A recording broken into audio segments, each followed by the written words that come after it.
बिस्मिल्लाहिर्रहमानिर्रहीम।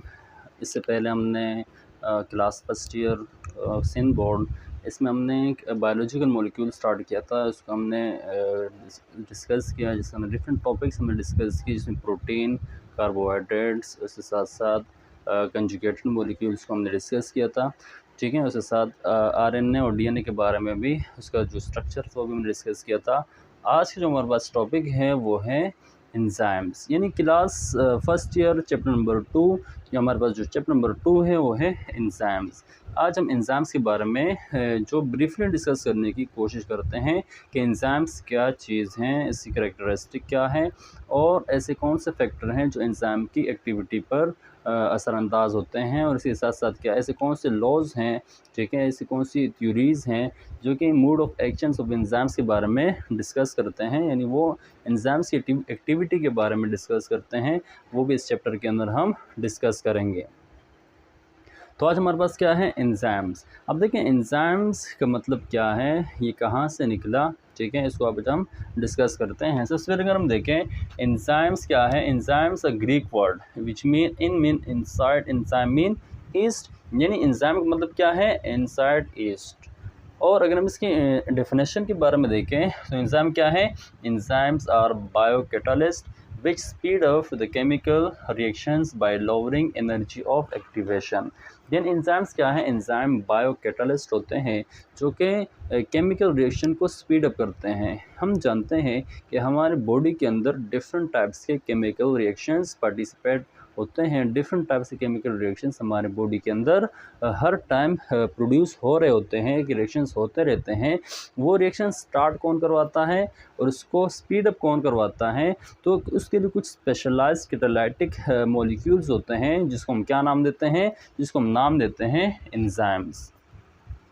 यानी हम जानते हैं कि एक लिविंग बॉडी, कोई भी लिविंग बॉडी हो, उसको एग्जिस्ट करने के लिए, उसको ज़िंदा रहने के लिए मेटाबॉलिज्म की ज़रूरत होती है, ठीक है। तो एंजाइम्स हमारे पास ऐसे केमिकल्स होते हैं जो मेटाबॉलिज्म के लिए जो फैक्टर्स रिक्वायर्ड होते हैं, या यानी अपने फ़र्ज़ कर आपने खाना खा लिया, अब उस खाने को कंज्यूम करके उसमें से एनर्जी निकाल के लिबरेट करके उसको पूरी बॉडी तक पहुंचाना, ठीक है, उसको कंज्यूम करना उस एनर्जी को, ये कौन करवाता है, इसके अंदर भी कुछ स्पेशलाइज्ड सेल्स पार्टिसिपेट करते हैं, जिसको हम नाम देते हैं एंजाइम्स।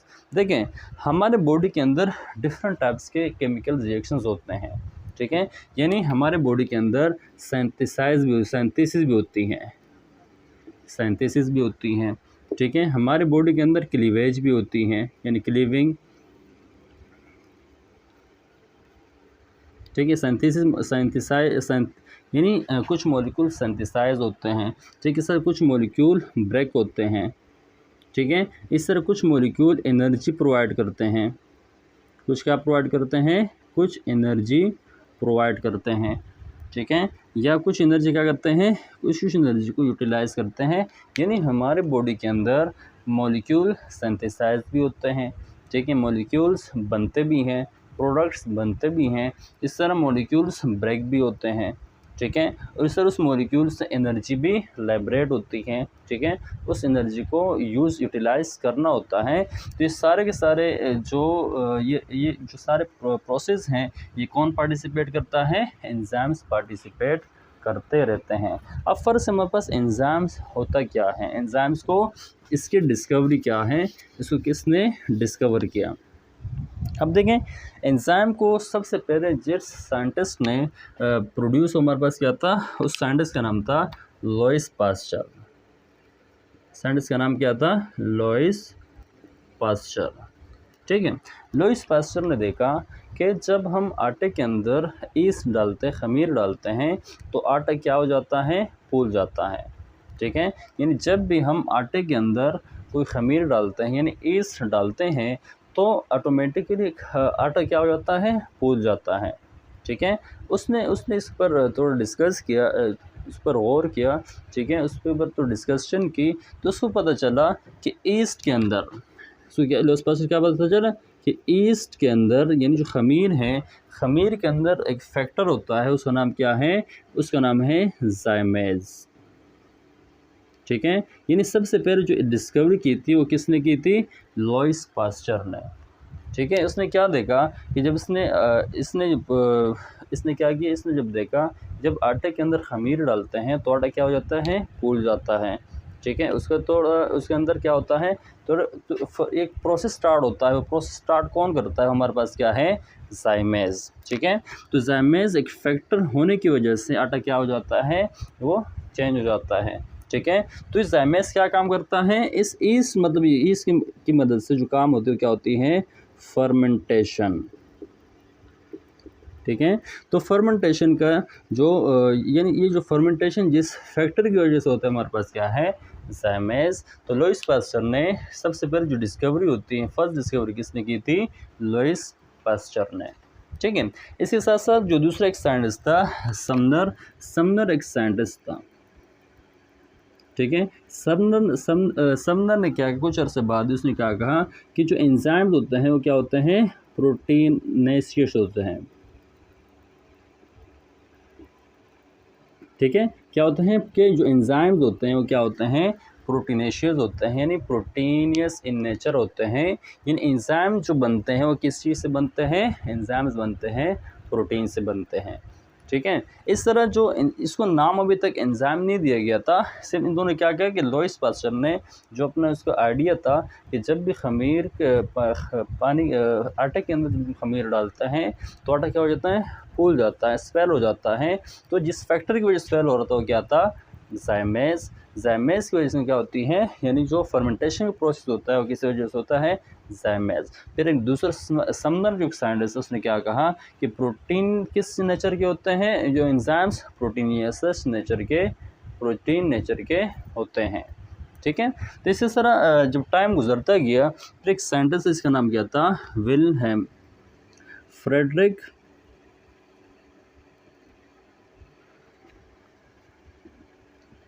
विल्हेल्म कोहनी। ठीक है। फ्रेडरिक विल्हेम कोहनी, इसने क्या किया था? इसने एंजाइम्स नाम जिसने दिया था उसका नाम क्या था? विल्हेम फ्रेडरिक विल्हेम कोहनी। यानी इसने एंजाइम नाम कॉइन बाय फ्रेडरिक विल्हेम कोहनी। यानी एंजाइम का नाम किसने दिया था? विल्हेम कोहनी ने। एंजाइम का जो नाम रखा था वो किसने रखा था? विल्हेम कोहनी ने, जो एक साइंटिस्ट था। अब देखें टाइम गुजरता गया और इसके बारे में बहुत सारे जो इसके आइडियाज़ थे वो सामने आते गए, लेकिन जो समदर ने कहा था कि जो एंजाइम्स होते हैं वो किस नेचर के होते हैं? प्रोटीनियस इन नेचर के होते हैं। बाद में ये भी पता चला कि कुछ ऐसे एंजाइम्स भी होते हैं जो कि प्रोटीन से नहीं बनते, जो कि प्रोटीनियस इन नेचर नहीं होते, लेकिन वो भी एज आ एंजाइम एक्टिविटी परफॉर्म करते हैं। उसको नॉर्मल क्या न्यूक्लियर एंजाइम का नाम उन्होंने, यानी दूसरे का नाम था सिडनी अल्टमैन। यानी पहले यानी समनर जो साइंटिस्ट ने क्या कहा था कि जो प्रोटीन होते हैं, जो एंजाइम्स होते हैं वो किस नेचर के होते हैं? प्रोटीनियस इन नेचर के होते हैं, यानी प्रोटीनियस इन नेचर के होते हैं। बाद में यानी अभी भी 1980s में दो साइंटिस्ट, एक का नाम था थॉमस कैच, दूसरे का नाम किया था सिडनी अल्टमैन। उन्होंने कहा कुछ सर्टेन आरएनए के मॉलिक्यूल्स भी होते हैं। ठीक है। सर्टेन आरएनए के मॉलिक्यूल्स भी होते हैं जिसमें जो कुछ एंजाइम्स प्रोड्यूस करते हैं, इसका नाम क्या था? राइबोजाइम। ठीक है। राइबोजाइम देखिए ये आरएनए यानी न्यूक्लिएटेड क्या होते हैं? एंजाइम्स होते हैं जो कि प्रोटीनियस इन नेचर नहीं होते हैं, लेकिन ये जो राइबोजाइम एंजाइम्स होते हैं इसका फंक्शन भी बिल्कुल एंजाइम जैसा ही है। यानी वो भी क्या करते हैं, जो जेनेटिक इन्फॉर्मेशन के दौरान क्या करते हैं? प्रोड्यूस करते हैं, उसके अंदर पार्टिसिपेट करते हैं। तो कुछ आरएनए के मॉलिक्यूल्स होते हैं जो कि बिल्कुल ऐसे काम करते हैं जिस तरह एंजाइम्स काम करते हैं। ठीक है। एंजाइम्स क्या होते हैं? बायोकैटालिस्ट होते हैं जो कि किसी भी केमिकल रिएक्शन को स्पीड अप करवाते हैं, उसकी एनर्जी को लोअर, यानी उसकी जो एक्टिवेशन एनर्जी होती है उसको लो कर देते हैं, जिसके बायस वो रिएक्शंस जल्दी पार्टिसिपेट होता है, कम वक्त के अंदर ज़्यादा पार्टिसिपेशन यानी ज़्यादा प्रोडक्ट्स बनते हैं। हम जानते हैं कि हमारे पास एंजाइम्स डिफरेंट फंक्शंस परफॉर्म करते हैं, यानी सिर्फ मॉलिक्यूल्स बनते या टूटते नहीं है, यानी हमारे बॉडी के अंदर केमिकल रिएक्शन के दौरान मॉलिक्यूल्स बनते भी हैं, मॉलिक्यूल्स यानी प्रोडक्ट बनते भी हैं, प्रोडक्ट्स टूटते भी हैं, ठीक है। एनर्जी यूटिलाइज या लिबरेट भी होती है। ये कौन करवाता है? ये करवाता है एंजाइम्स, ठीक है। अब एंजाइम्स क्या चीज़ है? अब देखिए एंजाइम्स एक मॉलिक्यूल्स होते हैं, बड़े लार्ज हायर वेट मॉलिक्यूल्स होते हैं, ठीक है। अब अगर हम देखें कि एंजाइम का स्ट्रक्चर अगर हम देखें नॉर्मली, कि एंजाइम का अगर हम स्ट्रक्चर देखते हैं तो एंजाइम का स्ट्रक्चर अगर हम फर्ज करें कि मेरे पास क्या है, एक एंजाइम है, फर्ज क्या आपके पास एक एंजाइम्स हैं, ठीक है। एंजाइम की ये जो साइड होता है, इस साइड को हम कहते हैं, इसको हम कहते हैं एक्टिव साइड, क्या नाम देते हैं हम? एक्टिव साइड, ठीक है। अब इस एक्टिव साइड के अंदर यहाँ पर जो भी यहाँ पर जो भी चीज़ यहाँ पर फिट होगा तो इसको हम नाम देते हैं, इसको हम नाम देंगे, हमारे पास है सबस्ट्रेट, ठीक है। जिस तरह केमिकल रिएक्शन के दौरान एक रिएक्टेंट होता है, दूसरा क्या होता है? प्रोडक्ट होता है। हमारे पास यहाँ पर जो सबस्ट्रेट होता है ये एज अ रिएक्टेंट पार्टिसिपेट करते हैं। क्या करते हैं? ये एज अ रिएक्टेंट पार्टिसिपेट करता है। ये सबस्ट्रेट एक्टिव साइड के अंदर क्या होता है?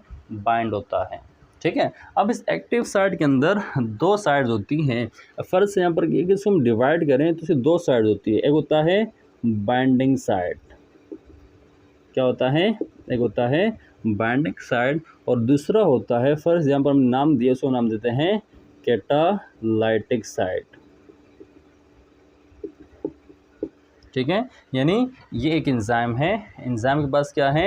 एक एक्टिव साइड है। एक्टिव साइड का मतलब ये है कि ये जो सबस्ट्रेट है, ये जो रिएक्टेंट है, वो इस एक्टिव साइड में क्या होगा? फ्यूज़ होगा, बाइंड होगा, ठीक है। अब ये जो बने, ये प्रोटीन से बने होते हैं, यानी प्रोटीन इस नेचर के होते हैं।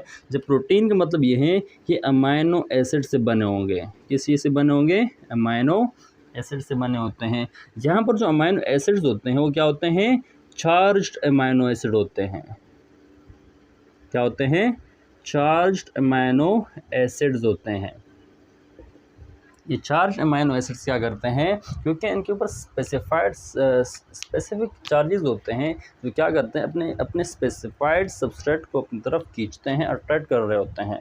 जिस तरह पॉजिटिव और नेगेटिव चार्ज एक दूसरे को अट्रैक्ट कर रहे होते हैं, इसी तरह सबस्ट्रेट के ऊपर जो चार्जेस होती हैं वही उसी के मुताबिक चार्जिंग एक्टिव साइड के अंदर भी मौजूद होती हैं, जो क्या करते हैं? दोनों एक दूसरे को बाइंड करते हैं, एक दूसरे को अट्रैक्ट कर रहे होते हैं, ठीक है। तो जब तक सबस्ट्रेट एक्टिव साइड के अंदर फ्यूज़ नहीं होगा, बाइंड नहीं होगा, तब तक एक केमिकल रिएक्शन पार्टिसिपेट नहीं होता। हर एंजाइम्स के लिए, यानी हर सबस्ट्रेट के लिए एक स्पेसिफाइड एंजाइम्स की ज़रूरत होती है, ठीक है।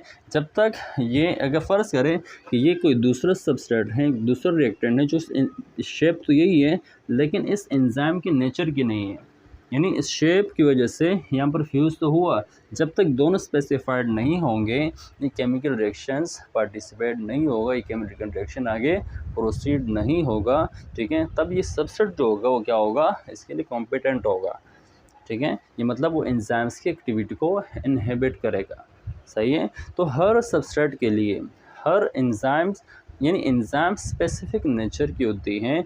हर स्पेसिफिक एंजाइम्स के लिए, हर स्पेसिफिक सबस्ट्रेट के लिए स्पेसिफिक एंजाइम्स की ज़रूरत होती हैं, ठीक है। फ़र्ज़ करें आपके पास क्या है? कोई लिपिड का मॉलिक्यूल है, ठीक है। तो लिपिड के लिए जो एंजाइम होगा क्या होगा? लाइपेस होगा, सही है। एंजाइम की देखिए खासियत ये है कि जिसके, यानी कोई भी वर्ड होगा जिस आखिर में ASE आएगा, इसका मतलब ये क्या है? ये एंजाइम की इंडिकेशन है, ये एंजाइम्स होगा, सही है। ASE का मतलब जिसके आखिर में भी ASE का मतलब आ जाए बायो के अंदर, से मतलब ये है क्या होगा? एंजाइम्स, यानी एंजाइम की तरफ इशारा है, ठीक है। तो लिपिड के लिए जो एंजाइम्स होंगे वो क्या होंगे? Lipase enzyme. इस तरह फ़र्ज़ करें बस क्या है कि प्रोटीन के डाइजेशन के लिए कौन से एंजाइम होंगे? तो उसके लिए जो एंजाइम्स यहाँ पर प्रोड्यूस होंगे वो कौन से होंगे? प्रोटीएज। क्या होंगे? कौन सी एंजाइम होंगे? प्रोटीएज एंजाइम्स होंगे। या फ़र्ज़ करें कोई आपके पास क्या है? एमाइलोज एक कंपाउंड है, कार्बोहाइड्रेट, इसके लिए क्या होगा? जो एंजाइम्स होंगे वो क्या होंगे? एमाइलेज। ठीक है, इस तरह के हमारे पास जो दूसरे एंजाइम, जिस तरह सिडनी एल्डमैन और थॉमस कैच ने बताया था कि कुछ एंजाइम ऐसे भी होते हैं, जिस तरह डीएनएज भी होता है। डीएनए के लिए जो एंजाइम होते हैं क्या होते हैं, डीएनएज होते हैं, इसके लिए भी स्पेसिफाइड एंजाइम्स होते हैं। इसी तरह आरएनए के लिए भी क्या होते हैं, आरएनएज।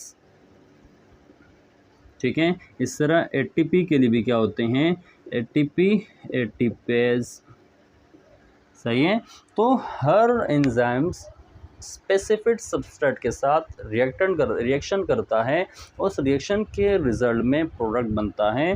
ठीक है, अब मैं बता चुका हूँ कि प्रोडक्ट सिर्फ ये नहीं होता कि आपके पास यहाँ पे बाइंड हुआ, फर्स्ट आपके पास क्या है, ये आपके पास एक एंजाइम है। ठीक है, इस एंजाइम के साथ कोई, ये इसका एक्टिव साइड है जहाँ पर कोई भी इसके साथ सबस्ट्रेट अटैच हुआ। देर यहाँ तक ये एक एंजाइम है। ठीक है, ये से क्या है, सबस्ट्रेट है। सही है, अब इसने रिएक्शन किया, रिएक्शन का मतलब ये है, रिएक्शन करने के बाद ये प्रोडक्ट, या तो प्रोडक्ट बनेगा, ये ब्रेक डाउन इसे ब्रेक करेगा, ये इससे कोई नया प्रोडक्ट बनाएगा। ठीक है, लेकिन जो एंजाइम्स होगा, एंजाइम क्या होगा, एंजाइम अनचेंज होगा। एंजाइम के स्ट्रक्चर के अंदर रिएक्शन के बाद भी कोई तब्दीली नहीं आएगी। ठीक है, ठीक है, फिर यहाँ पर ये रिएक्शन हुआ, इससे कोई नया प्रोडक्ट बना। ठीक है, इससे क्या बना, यानी पहले एंजाइम थे, सबस्ट्रेट था, इस एंजाइम ने रिएक्शन के बाद सबस्ट्रेट को फर्स्ट करके किसी दूसरे पार्टिकल्स के अंदर कन्वर्ट किया, तो अभी क्या है, प्रोडक्ट है। क्या है, प्रोडक्ट है। ये पहले सबस्ट्रेट था। ठीक है, ये पहले सबस्ट्रेट था, रिएक्शन के बाद किस में कन्वर्ट हो गया, प्रोडक्ट के अंदर। एंजाइम एज इट इज़ वही रहा, यानी इसका मतलब ये है कि एंजाइम्स केमिकल रिएक्शन से पहले जो था, केमिकल रिएक्शन के बाद भी उतना वैसे ही, यानी एंजाइम किसी भी केमिकल रिएक्शन में पार्टिसिपेट तो करता है, लेकिन एंजाइम किसी भी केमिकल रिएक्शन में कंज्यूम नहीं होता। ठीक है, तो ये हमारे पास क्या थी, आज का इंट्रोडक्शन था किसके बारे में, एंजाइम्स के बारे में। इसके बाद हम एंजाइम्स की जो कैरेक्टरिस्टिक हैं उसके बारे में डिस्कस करेंगे, और उसके बाद इंशाल्लाह हम इसकी जो डिफरेंट टॉपिक्स है उसके बारे में डिस्कस करेंगे। ठीक है, उम्मीद है वीडियो पसंद आएगी। मिलते हैं अगली वीडियो तक, अल्लाह हाफिज़।